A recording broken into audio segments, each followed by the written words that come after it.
इस एपिसोड में जो होने वाला है वो ascendant of the nine suns के सबसे शॉकिंग मोमेंट्स में से एक होगा, क्योंकि आज एक ऐसी फाइट स्टार्ट होने वाली है जिसमें डिसाइड होगा कि यनफेई जिंदा रहेगा या फिर सब कुछ हार जाएगा। और सबसे बड़ा सवाल, क्या लोएस्ट realm वाला एक डिसाइपल हाईएस्ट realm को सच में डिफीट कर सकता है? आज हम रेज्यूमे करने वाले हैं डोंगवा series ascendant of the nine suns का लेटेस्ट एपिसोड। ये 3rd एपिसोड है और अगर आपने प्रीवियस एपिसोड अभी तक नहीं देखा तो पहले वो देख लो। इस पार्ट की स्टोरी तभी प्रॉपरली समझाएंगे, लिंक डिस्क्रिप्शन पे है। तो बिना टाइम वेस्ट किए चलो स्टोरी लाइन स्टार्ट करते हैं। इसी दिन क्लैन का ग्रेट कंपटीशन होल्ड किया जा रहा है। डिसाइपल्स यहाँ इकट्ठा हुए हैं अपनी एबिलिटीज शो ऑफ करने के लिए, और एल्डर्स भी। कुछ एल्डर्स को लगता है कि युनफेई अब वर्दी नहीं रहा, लेकिन सेकंड एल्डर का मानना है कि युनफेई के पास अभी भी एक चांस है। कुछ ही पल बाद यी चिनफेंग अनाउंस करता है कि एनुअल फैमिली कंपटीशन अब स्टार्ट होने वाला है। फर्स्ट राउंड यंग जनरेशन का अरीना मैच है। जो भी जीतेगा वो फैमिली का कोर डिसाइपल बन जाएगा और क्लैन की तरफ से स्पेशल ट्रेनिंग मिलेगी। यी चिनफेंग उन्हें वार्न करता है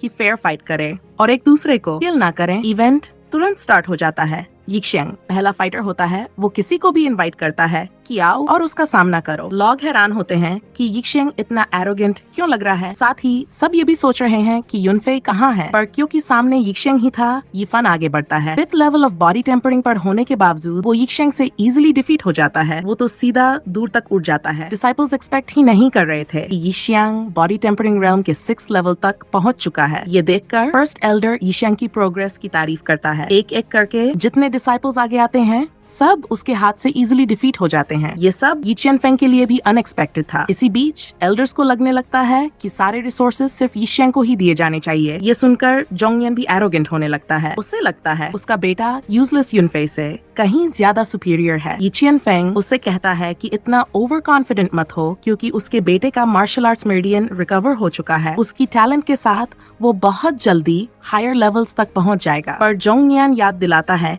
कि फैमिली की कंडीशन अब इतनी अच्छी नहीं है, और अगर वो रिसोर्सेज एक पीस ऑफ ट्रैश पर वेस्ट करते रहे तो ये सबके लिए नुकसान होगा। फर्स्ट एल्डर उसकी बात से अग्री कर लेता है। आखिर युनफेई 3 साल से क्रिपल्ड है। अब उसे फैमिली की हैवी रिस्पॉन्सिबिलिटी संभालना पॉसिबल नहीं लगता। इसी वजह से एल्डर्स डिसाइड करते हैं कि आज के मैच के रिजल्ट्स के बेसिस पर सक्सेसर को फिर से रीइलेक्ट किया जाए। लेकिन सेकंड एल्डर इस बात को तुरंत रिजेक्ट कर देता है, क्योंकि उसे लगता है कि वो लोग टियानफेंग और युनफेई को नीचे गिराने की कोशिश कर रहे हैं। ऑल्दो ही ऑब्जेक्टेड, बाकी सब एल्डर्स अग्री कर गए। इसलिए इसी दिन फर्स्ट एल्डर अनाउंस करता है कि फैमिली का सक्सेसर अरीना मैच के बेसिस पर रीइलेक्ट किया जाएगा। जो भी जीतेगा वो फैमिली का फर्स्ट यंग मास्टर बनेगा। ये न्यूज नेचुरली सारे डिसाइपल्स को शॉक कर देती है। टियानफेंग उन्हें रिमाइंड करने की कोशिश करता है कि उसका बेटा अभी भी फर्स्ट यंग मास्टर ही है। फर्स्ट एल्डर उसकी बात समझ जाता है। इसलिए अगर युनफेई अपनी पोजीशन रिटेन करना चाहता है तो उसे सभी का अरीना चैलेंज एक्सेप्ट करना होगा। सेकंड एल्डर फिर से ऑब्जेक्ट करने की कोशिश करता है, पर उसकी कंडीशन अब बिल्कुल ठीक नहीं है। उसके बाद टियानफेंग रियलाइज करता है कि इसी वजह से जोंगनियन ने उसके बेटे पर अटैक किया था, क्योंकि उसने एल्डर्स को परसुएड कर लिया था। जोंगनियन उससे कहता है कि एल्डर्स मीटिंग में जो डिसीजन हुआ है उसकी वायलेशन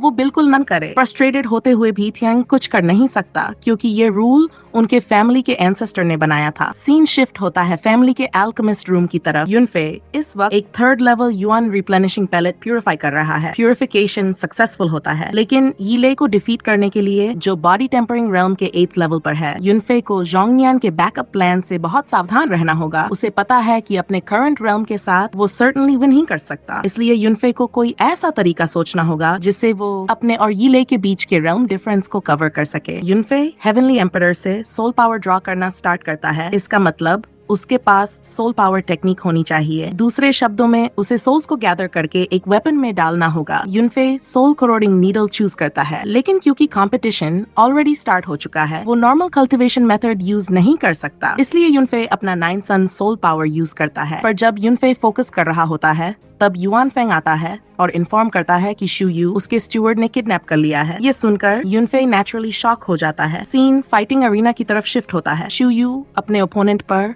बिल्कुल भी मर्सी नहीं दिखाता। ओपोनेंट सरेंडर कर चुका होता है, फिर भी शुयू उसे अटैक करते रहता है। युआनफेंग बिल्कुल भी विल्डर्ड होता है कि शुयू ये सब क्यों कर रहा है। आखिर दोनों ही क्लैन के डिसिपल्स हैं, पर शुयू बोस्ट करता है कि वो उन सबसे ज्यादा स्ट्रांग है। स्टिल नॉट सेटिस्फाइड, वो डिमांड करता है कि कोई तुरंत आकर उसका सामना करे, क्योंकि अगर कोई नहीं आया तो वही फैमिली का फर्स्ट यंग मास्टर बन जाएगा। युआन फेंग उसे रिमाइंड करता है कि उसने अभी तक युनफे से फाइट ही नहीं की, इसलिए ये वैलिड नहीं है। शांग युनफे को तुरंत बाहर आने के लिए बोलता है और कहता है कि वो उसका वेट करेगा, पर अगर युनफे नहीं आया तो फैमिली सक्सेसर की पोजीशन उसकी हो जाएगी। दूसरी तरफ क्लियरली दिख रहा है कि शुयू युआन फेंग के हाथ से टॉर्मेंटेड हो रहा है। वो शुयू को फोर्स करना चाहता था कि वो कहे युनफे ने यंग मास्टर शांग से चोरी की है, पर चाहे शुयू कितना भी सिवियरली इंजर्ड हो, वो अपने यंग मास्टर के खिलाफ कभी भी ऐसी फॉल्स एक्यूजेशन नहीं देगा। इसका रिजल्ट ये होता है कि यूफू उस पर और भी टेरेबल टॉर्चर करने जा रहा था। उसी वक्त शुयू की फिंगर्स ब्रेक होने के बिल्कुल करीब थी। उसकी स्क्रीम युआन फेंग को सरप्राइज कर देती है और इस शॉक से उसे इंटरनल इंजरीज हो जाती हैं। ये बिल्कुल वही था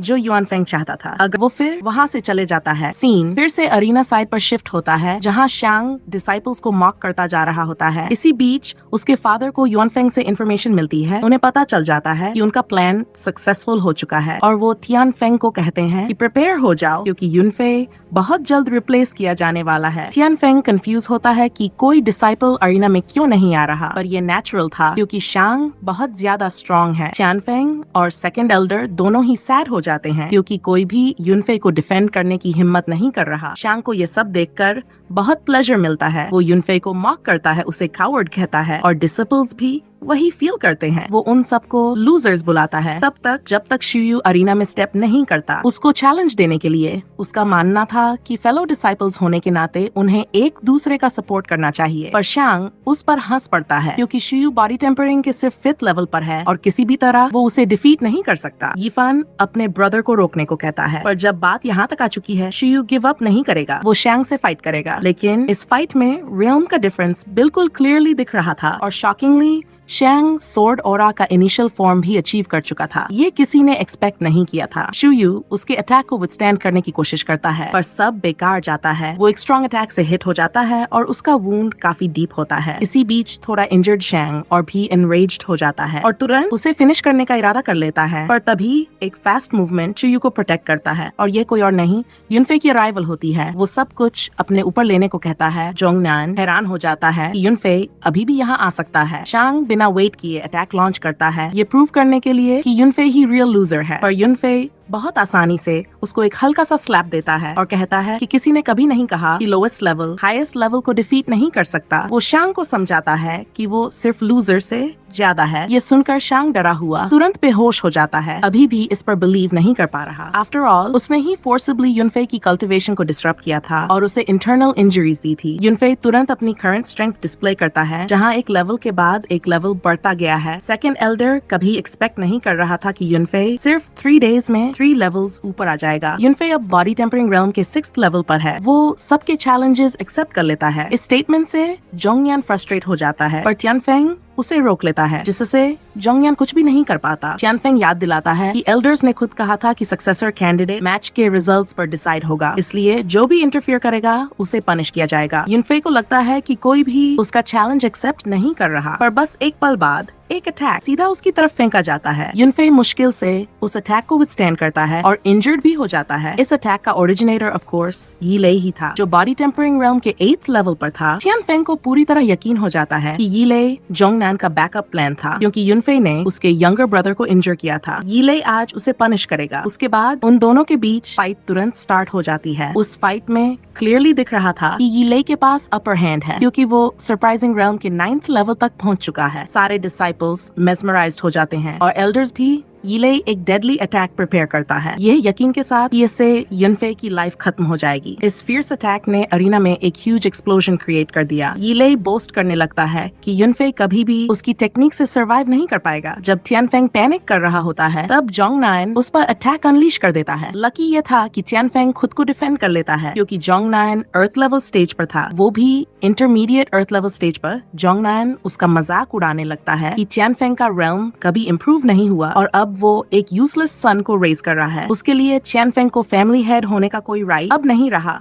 और बेहतर होगा अगर वो गिव अप कर दे। इसी मोमेंट पर जोंगलोंग अपने मास्टर को काम करता है और एक बॉटल उन्हें पकड़ देता है। सेकंड एल्डर याद दिलाता है कि फैमिली हेड का पोजीशन इतनी इजीली सरेंडर नहीं किया जा सकता, लेकिन फर्स्ट एल्डर जोंगनान को डिफेंड करता है। थर्ड फोर्थ और फिफ्थ एल्डर्स भी अग्री करते हैं और जोंगयान के पास एक सन था जो यीले जैसा ग्रेट था, उसके साथ फैमिली जरूर राइज करेगी। जोंगयान विलिंगली ड्यूटी एक्सेप्ट करता है, जिससे डिसाइपल्स रिजाइंड हो जाते हैं और उसके सामने सबमिट करना पड़ता है। जोंगयान बहुत खुश है क्योंकि फैमिली अब उसकी है, पर युनफे अभी भी अलाइव है और वो परफॉर्मेंस देखकर एंटरटेन्ड फील कर रहा है। यीले एक्सपेक्ट नहीं कर रहा था कि युनफे अभी भी सर्वाइव कर सकता है। युनफे ये सब इसलिए कर रहा है ताकि जोंगयान के ट्रू कलर्स सबके सामने आए, वरना वो यीले को काफी पहले ही डिफीट कर देता। यीले जो अभी भी डिसबिलीफ में है तुरंत अटैक लॉन्च करता है ताकि उसे फिनिश कर सके, पर बार बार युनफे इजीली सब अटैक्स अवॉइड कर लेता है। चाहे यीले कितनी भी कोशिश करे, सब बेकार है। यीले युनफे से कहता है कि तुरंत अपनी फॉर्म रिवील करो और युनफे उसकी रिक्वेस्ट ग्रांट करता है। यीले की स्वॉर्ड इजीली युनफे के हाथ में आ जाती है और तुरंत युनफे अटैक लॉन्च करता है। यीले हेल्पलेस हो जाता है। यीले सिवियर इंजरीज सफर करता है, पर लकीली युनफे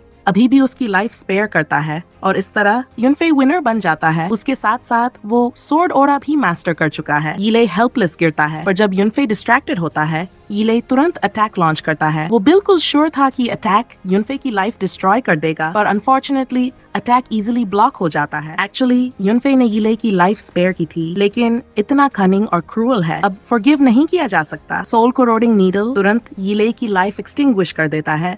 जोंगनियन सच में शॉक हो जाता है और युनफे उसके पास अप्रोच करता है, क्योंकि चाहे कुछ भी हो उसे पनिश करना जरूरी था, क्योंकि जोंगनियन डर गया और शाओयू को अपनी प्रॉब्लम्स में इन्वॉल्व किया। अनफॉर्चुनेटली जैसे ही चीजें एक्साइटिंग होने लगी, एपिसोड यहीं कंटिन्यू करना पड़ेगा। ठीक है, यह था इस वीडियो का कंटेंट। नेक्स्ट वीडियो जल्दी आने वाला है, तो जो लोग इस सीरीज को फॉलो कर रहे हैं जरूर क्लिक करें सब्सक्राइब और बेल आइकन एक्टिवेट करें। थैंक यू वीडियो एंड तक देखने के लिए। अगर आपको ये वीडियो पसंद आया तो लाइक करें और अपने फ्रेंड्स के साथ चैनल शेयर करें। बस वेट करें कंटिन्यूएशन के लिए। ठीक है, नेक्स्ट वीडियो में मिलते हैं। Thank you for watching.